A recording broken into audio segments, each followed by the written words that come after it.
Et si l'arrestation de Damiba n'était pas la fin, mais le premier acte d'une guerre de l'ombre qui pourrait embraser toute l'Afrique de l'Ouest? Cette question, loin d'être théorique, hante à présent les capitales, agite les chancelleries et ébranle les certitudes bien au-delà du Burkina Faso. Les échos de cette actualité résonnent à Dakar, Abidjan, Bamako, Niamey et jusqu'aux rives du golfe de Guinée. Des journaux s'interrogent, des universitaires débattent, des diplomates multiplient les réunions de crise. L'arrestation de Paul-Henri Sandaogo Damiba n'est pas un simple fait divers. Elle cristallise toutes les tensions, les peurs et les espoirs d'une région en quête de stabilité.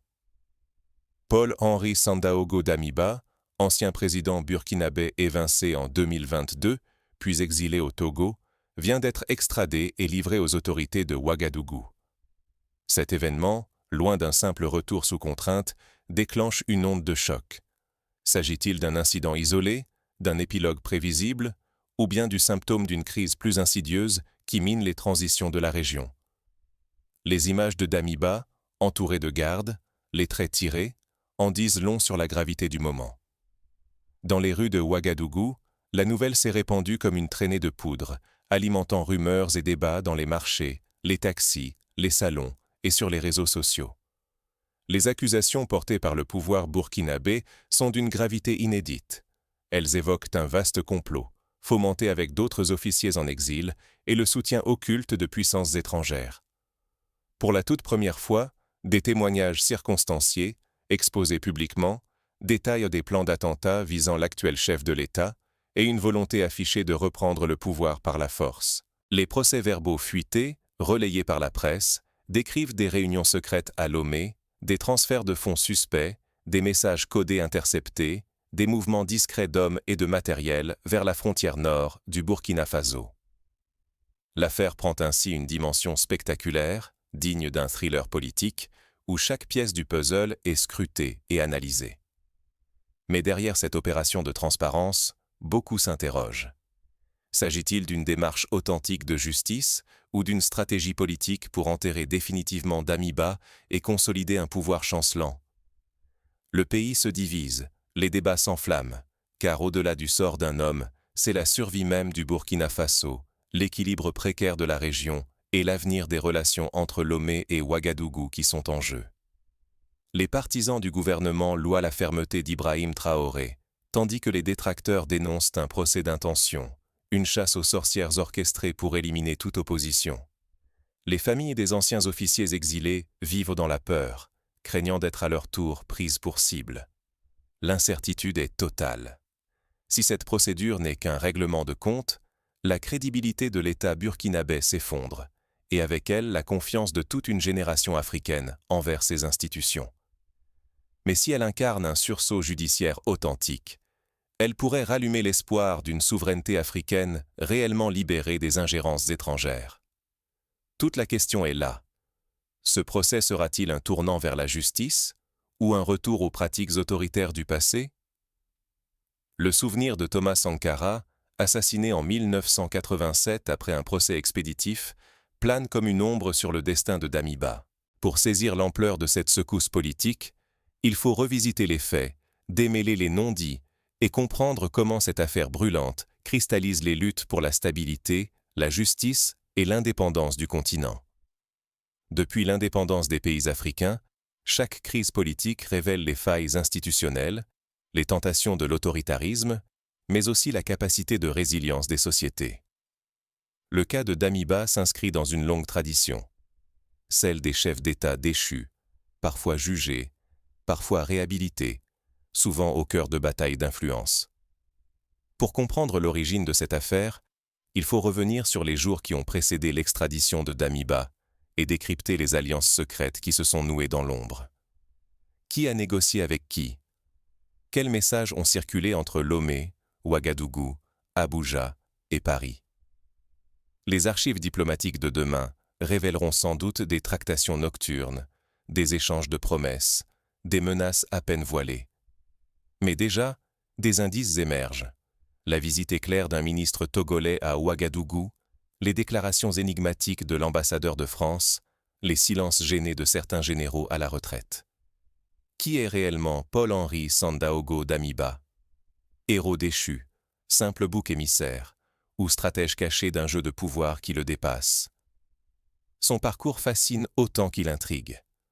Né dans une famille modeste, formé à l'Académie militaire de Kadiogo, il gravit les échelons grâce à sa rigueur, son sens du commandement et sa capacité à manœuvrer dans les arcanes du pouvoir. Mais il traîne aussi une réputation d'ambitieux froid, prêt à toutes les alliances pour atteindre le sommet. Ses anciens camarades de promotion se souviennent d'un homme réservé, mais déterminé, plus à l'aise dans les salles d'opération que sous les projecteurs. Pour saisir la portée de son arrestation et de son extradition, il faut revenir sur l'histoire tourmentée du Burkina Faso. Damiba, colonel auréolé de charisme, a saisi le pouvoir en renversant le président lors d'un coup d'État, avant d'être lui-même déposé à peine 8 mois plus tard. Forcé à l'exil, il choisit le Togo, refuge traditionnel pour les exilés politiques d'Afrique de l'Ouest, espérant échapper aux représailles tout en restant à portée du centre du pouvoir perdu. Cette histoire rappelle étrangement celle d'Amadou Toumani Touré, ancien président malien, qui trouva asile au Sénégal après son renversement, ou celle de Blaise Compaoré, réfugié en Côte d'Ivoire après la chute de son régime. Mais même à Lomé, Damiba ne disparaît jamais vraiment du paysage. Depuis Ouagadougou, les nouvelles autorités l'accusent à intervalles réguliers de fomenter l'instabilité, en lien avec d'autres officiers réfugiés et, selon certains, avec le soutien d'intérêts impérialistes étrangers. Longtemps, ces soupçons manquent pourtant de preuves tangibles. Damiba agit-il en coulisses ou sert-il simplement de bouc émissaire commode pour expliquer le chaos persistant? L'histoire récente de la région fourmille d'exemples de dirigeants accusés de conspirer en exil. Laurent Gbagbo en Belgique, Moussa Dadis Camara au Burkina Faso, Yahya Jammeh en Guinée équatoriale. Dans chaque cas, la figure du chef déchu sert à la fois de catalyseur pour les nostalgiques et de repoussoir pour le pouvoir en place. Le Togo, dans cette affaire, occupe une place ambiguë. Fidèle à sa tradition d'accueil, Lomé accorde d'abord asile à Damiba, invoquant des raisons humanitaires et la nécessité de protéger ceux qui fuient la violence politique. Mais la pression des autorités burkinabais et l'accumulation de nouveaux éléments font évoluer la posture togolaise, déchirée entre hospitalité africaine et exigence de sécurité régionale. À chaque étape, l'hésitation de Lomé reflète la tension entre solidarité panafricaine et peur d'aggraver la crise au Sahel. Ce dilemme rappelle le cas du président centrafricain François Bozizé, accueilli un temps au Cameroun avant d'être poussé vers l'exil plus lointain par la pression de ses voisins. Car l'affaire Damiba s'inscrit dans un contexte régional sous haute tension. Le Sahel, de la Mauritanie au Tchad, est secoué par le terrorisme, des conflits ethniques exacerbés et une succession de coups d'État qui fragilisent les États civils. Dans ce climat, chaque transition de pouvoir, chaque exil, devient une pièce d'un puzzle complexe où s'entremêlent ambitions personnelles, enjeux de souveraineté et jeux d'influence extérieure. L'extradition de Damiba révèle bien plus qu'un simple règlement de compte. Elle incarne la lutte acharnée pour la stabilité, la crédibilité et l'avenir des institutions africaines.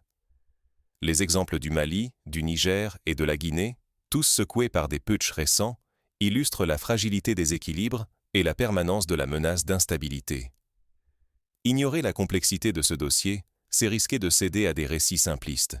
Il n'y a ni héros pur, ni antagoniste absolu, seulement une guerre d'influence où chaque acteur joue sa survie et celle de son peuple. Pour chaque citoyen d'Afrique de l'Ouest, l'enjeu est vital. Préserver la souveraineté, assurer la sécurité quotidienne et défendre la possibilité d'un avenir en dehors du chaos et des ingérences étrangères. Les leçons de l'histoire, de Patrice Lumumba au Congo à Kwame Nkrumah au Ghana, montrent que la souveraineté n'est jamais acquise, qu'elle se conquiert et se défend au prix de luttes multiples. Pourtant, au-delà de ce contexte brûlant, une question centrale persiste. Sur quelles preuves, sur quels motifs repose réellement l'extradition de Damiba? Et surtout, que nous révèlent ces éléments sur les rouages secrets du pouvoir au Sahel? Les médias burkinabais diffusent des extraits de procès-verbaux, des enregistrements audio, des photographies de réunions clandestines. Mais la fiabilité de ces preuves est contestée par certains observateurs, qui rappelle les dérives passées de la justice militaire et les risques de manipulation. Quels faits ont motivé la décision spectaculaire du Togo? Pour comprendre, il faut explorer les preuves et les enjeux cachés derrière l'accusation. Selon les autorités, plusieurs officiers arrêtés à Ouagadougou ont avoué avoir reçu des instructions directes de Damiba, via des messageries cryptées et des intermédiaires basés à Lomé. Des virements bancaires suspects, effectués depuis des comptes à l'étranger, auraient financé l'achat d'armes et la préparation logistique d'attentats. Les enquêteurs burkinabés affirment avoir intercepté des communications évoquant des opérations décisives et des changements imminents au sommet de l'État. Quand les confidences des anciens alliés éclatent enfin, la vérité se montre-t-elle nue? Ou ne voyons-nous qu'une histoire savamment construite, destinée à façonner les perceptions et à servir certains intérêts? Des analystes rappellent que, dans les années 90, le régime ivoirien avait lui aussi brandi de prétendues preuves de complot pour écarter des opposants gênants. D'autres, au contraire, voient dans la divulgation de ces éléments un signe de maturité institutionnelle et de volonté de transparence. Pour la première fois, les autorités du Burkina Faso rendent publics les aveux détaillés de plusieurs proches de Paul-Henri Sandaogo Damiba. Les récits, méthodiques et précis, exposent la préparation d'attentats visant directement des dirigeants du pays et des officiers supérieurs de l'armée. L'objectif: briser l'ordre en place, reprendre le pouvoir par la force et replacer à la tête de l'État un cercle d'officiers déchus. Les schémas des opérations, les listes de cibles, les itinéraires des commandos sont exposés lors de conférences de presse à grand renfort de graphiques et de témoignages filmés.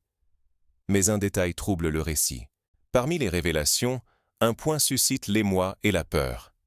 La mention explicite d'appui venu de puissances étrangères dites impérialistes, ainsi que de réseaux d'anciens militaires exilés. Ces acteurs sont accusés d'avoir apporté logistique, protection et conseil aux conspirateurs. Ce soupçon jette une ombre longue. Le Burkina Faso maîtrise-t-il encore son destin ou subit-il des manipulations qui le dépassent? Des rumeurs circulent sur la présence d'agents étrangers dans la zone, sur des réunions secrètes dans les ambassades, sur de mystérieux financements venus de sociétés occidentales. À la suite de ces fuites, le Togo, qui hébergeait Damiba depuis plus de 2 années, se retrouve sous le feu des critiques. Sur les réseaux sociaux et dans les médias, internautes et analystes dénoncent une tolérance suspecte, voire la complicité tacite du gouvernement togolais. Face à cette pression populaire et diplomatique croissante, Lomé hésite, tergiverse, puis lance finalement un processus judiciaire chargé d'ambiguïté, tiraillé entre respect du droit international et impératifs politiques régionaux. La presse togolaise s'empare du dossier, des éditoriaux appellent à la fermeté, des organisations citoyennes manifestent leur inquiétude face à l'exportation de la crise burkinabé. Après plusieurs semaines de tension, le Togo finit par céder. Damiba est extradé vers Ouagadougou. Ce transfert marque un tournant dans la crise sous-régionale. Pour les autorités burkinabées, il s'agit d'une victoire éclatante contre les réseaux de déstabilisation, un symbole fort dans la lutte pour la souveraineté et contre toute ingérence étrangère. Des scènes de liesse sont rapportées dans certains quartiers de la capitale, tandis que d'autres, plus sceptiques, redoutent les conséquences à long terme d'un tel précédent diplomatique. Cependant, la situation reste fragile. La publication de preuves à grande échelle et la spectaculaire mise en accusation de Damiba pourraient purifier la scène politique, mais elles risquent aussi de raviver de vieilles blessures, d'alimenter la méfiance et de fracturer davantage la société burkinabé. À ce stade, chaque décision porte en elle le germe d'une nouvelle spirale de violence, ou la promesse d'un renouveau. L'histoire récente du Libéria, marquée par la chute de Charles Taylor, puis par une longue guerre civile, rappelle combien la gestion des transitions reste périlleuse. Que révèle réellement cette épreuve de force pour l'avenir? Le Burkina Faso, la région, et peut-être l'Afrique entière, s'apprêtent à entrer dans une zone d'incertitude, où la souveraineté ne sera plus un mot abstrait, mais une réalité à défendre, coûte que coûte. Les universitaires parlent d'un moment de bascule, d'une fenêtre d'opportunité, pour repenser les équilibres politiques en Afrique de l'Ouest. Mais derrière la célébration officielle et les discours de victoire, des fissures apparaissent déjà. Qui profite réellement de cette nouvelle donne, et à quel prix pour la société burkinabé? La classe politique s'interroge, les partis d'opposition réclament des garanties sur l'équité du procès, les ONG appellent à la vigilance pour éviter les violations des droits humains. Ce procès annoncé est-il le prélude à la réconciliation ou l'ouverture d'une boîte de Pandore? La question divise le pays, mais une chose est certaine. Le sort de Paul-Henri Sandaogo Damiba pèsera lourdement sur l'avenir du Burkina Faso, et bien au-delà de ses frontières. Les exemples du procès de Hissène Habré au Sénégal ou du jugement de Laurent Gbagbo à La Haye montrent que la justice des chefs d'État déchus est toujours un moment de vérité, mais aussi de tension extrême. Pour une grande partie de la population, Damiba est désormais vu comme un traître. Aucun élan populaire n'a surgi pour le soutenir, contrastant fortement avec la clémence accordée parfois aux anciens dirigeants. Cette indifférence témoigne d'un désir collectif. Tourner définitivement la page, reconstruire sur des bases nouvelles, plus éthiques et plus justes. Dans les universités, des étudiants organisent des débats sur les conditions d'une transition réussie et sur les moyens de garantir l'alternance démocratique. Le procès à venir s'annonce comme une épreuve décisive pour la justice burkinabé. Damiba doit avoir la possibilité de se défendre, d'exposer sa version, afin que la vérité l'emporte sur les vengeances ou l'arbitraire. Ce respect du droit à la défense sera scruté. Il pourrait établir une référence régionale, là où trop d'exilés politiques ne reçoivent jamais ni procès équitable, ni explication publique. Des organisations comme Amnesty International et la Commission africaine des droits de l'homme annoncent déjà qu'elles observeront la procédure avec attention. Certains analystes y voient un signal fort de la part d'Ibrahim Traoré, l'actuel chef. Il en ressort renforcé. Désormais, toute tentative de déstabilisation sera punie, et l'exil ne garantit plus l'impunité. Pour la jeunesse africaine, c'est aussi une leçon. La souveraineté n'est pas un mot creux, mais un choix exigeant courage et responsabilité politique. Des campagnes de sensibilisation sont lancées dans les écoles, invitant les jeunes à réfléchir sur l'importance de l'état de droit et sur les dangers du culte de la personnalité. Mais pour d'autres, la boîte de Pandore est peut-être déjà ouverte. L'affaire risque de réveiller de vieilles rancœurs, de réactiver des réseaux dormants dans l'armée ou parmi les fidèles de l'ancien régime. Pire, elle pourrait servir de prétexte à de nouvelles ingérences étrangères, dans un pays qui reste vulnérable face aux manipulations venues de l'extérieur. Les services de renseignement multiplient les alertes sur les risques d'attentats et de sabotage, tandis que des diplomates étrangers quittent discrètement le pays. La question du rôle des voisins et alliés devient centrale. Jusqu'où un pays comme le Togo doit-il aller pour protéger ou extrader un exilé? Faut-il privilégier la solidarité régionale au risque d'attiser des tensions internes? Ce dilemme dépasse le seul cas du Burkina Faso. Il pose la question cruciale de la gestion des transitions de pouvoir en Afrique de l'Ouest. Les exemples du Rwanda, de la Côte d'Ivoire, du Nigeria, montrent que chaque choix diplomatique a des conséquences à long terme sur la stabilité sous-régionale. En définitive, tout dépendra de l'issue du procès. Une justice transparente et équitable pourrait renforcer l'unité nationale, la confiance dans les institutions et donner un nouveau souffle à la lutte contre l'insécurité. Mais si la procédure débouche sur un règlement de compte, la méfiance gagnera, la division s'approfondira, fragilisant encore davantage la démocratie et la sécurité du pays. Les leçons à tirer sont nombreuses. La justice ne doit jamais être l'instrument de la vengeance, mais le socle d'une réconciliation durable. L'audience qui s'annonce sera donc bien plus qu'un simple procès. Elle mettra à l'épreuve l'équilibre fragile entre justice, stabilité et souveraineté dans tout le Sahel. Les regards sont tournés vers Ouagadougou, où chaque décision pourrait faire basculer l'histoire. Les chancelleries occidentales, russes et chinoises suivent de près les évolutions, conscientes que l'issue du dossier Damiba pourrait servir de modèle ou d'avertissement à d'autres régimes fragilisés. Ce dossier brûlant dépasse le simple cadre étatique. Il engage chaque citoyen, chaque nation africaine. Quand pareille crise éclate, la question devient pressante.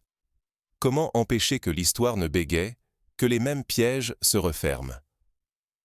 Ces événements livrent des leçons capitales pour l'avenir du continent et pour protéger la souveraineté africaine contre les influences étrangères.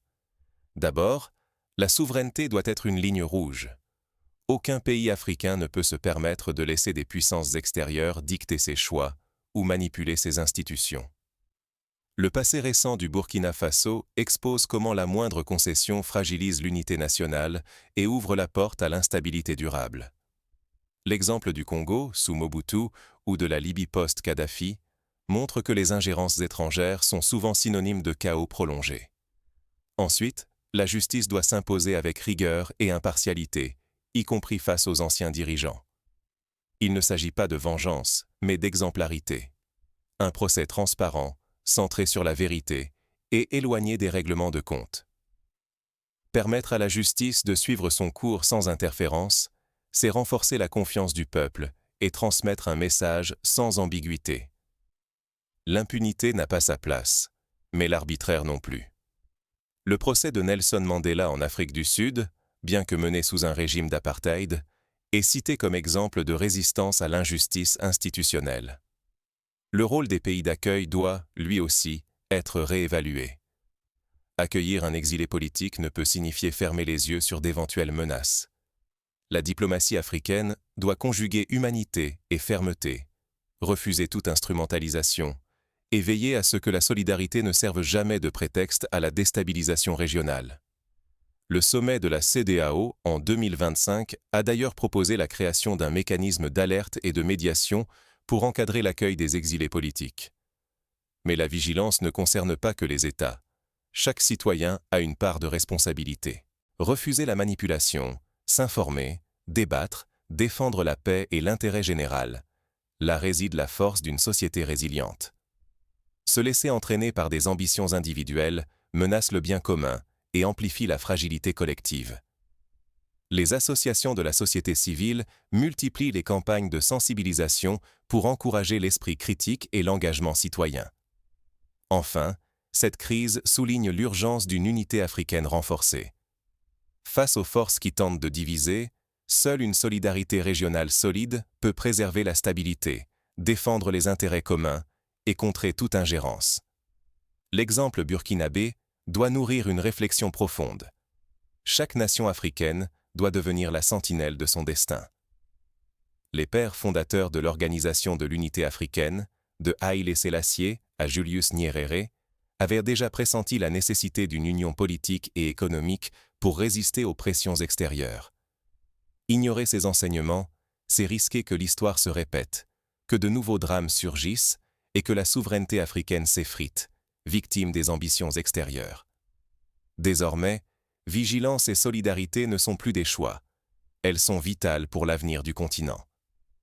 Les intellectuels africains appellent à la rédaction d'une charte panafricaine de la souveraineté, pour fixer un cadre commun et des mécanismes d'autodéfense collective. Mais derrière ces principes, comment s'assurer qu'ils ne restent pas de simples mots? L'exemple du Burkina Faso met crûment en lumière les dilemmes concrets auxquels sont confrontés États et citoyens. La formation des magistrats, le renforcement des parlements, l'autonomisation des médias sont autant de chantiers prioritaires. Des forums de dialogue national sont organisés, réunissant représentants du gouvernement, de l'opposition, des jeunes et des femmes, pour repenser la gouvernance et restaurer la confiance. Ce n'est pas la fin d'un chapitre, mais le début d'un fardeau inédit pour chaque citoyen africain. Il s'agit désormais de transformer la crise en opportunité, de tirer parti des tensions pour bâtir des institutions plus fortes, plus inclusives et plus transparentes. La route sera longue, semée d'embûches, mais l'histoire enseigne que les plus grandes avancées naissent souvent des moments de crise. L'arrestation puis l'extradition de Paul-Henri Sandaogo Damiba ne représentent pas seulement la chute d'un homme.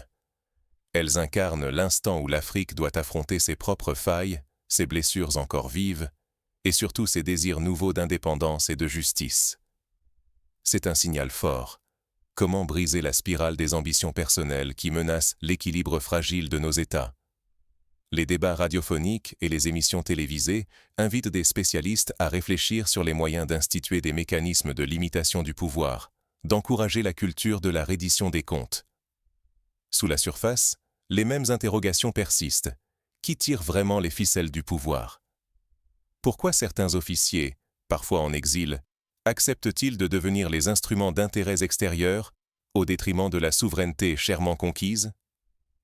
L'exemple du Togo, longtemps asile pour les exilés, révèle la complexité de la solidarité régionale, entre devoir d'hospitalité et impératif de stabilité pour ses voisins.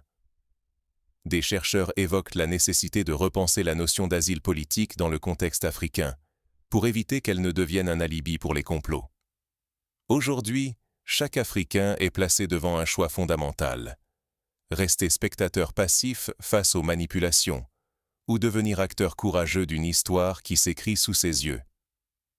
Être acteur, c'est refuser que l'avenir du continent se décide dans l'ombre de calculs étrangers ou de rivalités personnelles. C'est choisir, chaque jour, de défendre la justice, la clarté et la sécurité pour tous.